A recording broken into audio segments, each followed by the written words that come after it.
चांदी की कीमतों में हो रही बढ़ोतरी और स्पॉट मार्केट में ज़्यादा प्रीमियम की वजह से कई सिल्वर ज्वेलर्स ने ज्वेलरी के लिए नए ऑर्डर लेना बंद कर दिए हैं। कीमतें बढ़ने की वजह से चांदी की सप्लाई भी सीमित है। इस वजह से भी ज्वेलर्स ने नए ऑर्डर लेना रोके हैं। फ्यूचर मार्केट के मुकाबले हाजिर बाजार में चांदी का भाव करीब 30,000 रुपये महंगा चल रहा है। ऐसे में ज्वेलर्स के लिए रिस्क बढ़ गया है। सर, इस वक्त अगर देखा जाए चांदी के भाव में तेजी की वजह से ज्वेलर्स भी परेशान है। सर, क्या ये इस वजह से चांदी में सोने से ज्यादा जोखिम नजर आ रहा है क्या? और चांदी में सोने से ज्यादा जोखिम रहता है। हम इसे दो तरह से समझते हैं। पहले हम जोखिम का फैक्टर समझते हैं और फिर समझते हैं, क्योंकि भारत में बड़ी चर्चा है चांदी को लेकर इस समय कि बाजार का ताजा अपडेट क्या है मांग और आपूर्ति को लेकर।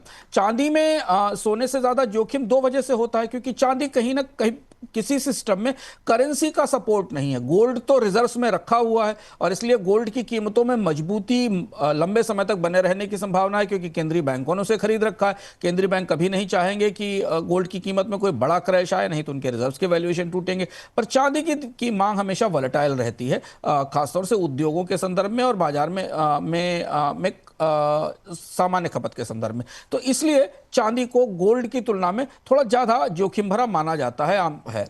दूसरी जो बड़ी जोखिम की वजह है वो ये है कि इस साल जो मांग और आपूर्ति की परिस्थिति वो बेहद जटिल है। हालांकि इस पर अलग अलग तरह से चर्चा करते रहे, लेकिन कुछ ताजे तथ्य हैं जो चांदी के संदर्भ में हमें देखना जरूरी है।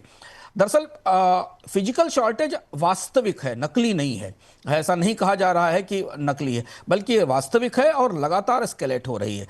पूरी दुनिया में, भारत में अगर आप देखें तो भारत दुनिया का सबसे बड़ा चांदी इंपोर्टर है। 42% की ड्रॉप है चांदी के निर्यात में। तो अगर आपको स्पॉट और हाजिर बाजार में ये 30% में अंतर दिख रहा है, तो स्वाभाविक सी बात है कि हाजिर बाजार में चांदी उपलब्ध नहीं है, जिस वजह से इन कीमतों में बढ़ोतरी बनी रहेगी। ईटीएफ की डिमांड भी मौजूद है। दूसरा ये कि ग्लोबल इंडस्ट्रियल डिमांड में रिकॉर्ड बढ़ोतरी आई। कुछ ताजे आंकड़े आए जो हम समझने की कोशिश कर रहे थे। 60% के आसपास जो चांदी की सप्लाई आ रही है वो इंडस्ट्रियल डिमांड में जा रही है, जिसमें ईवीज हैं, जिसमें सोलर एनर्जी है, और ये रियल डिमांड है।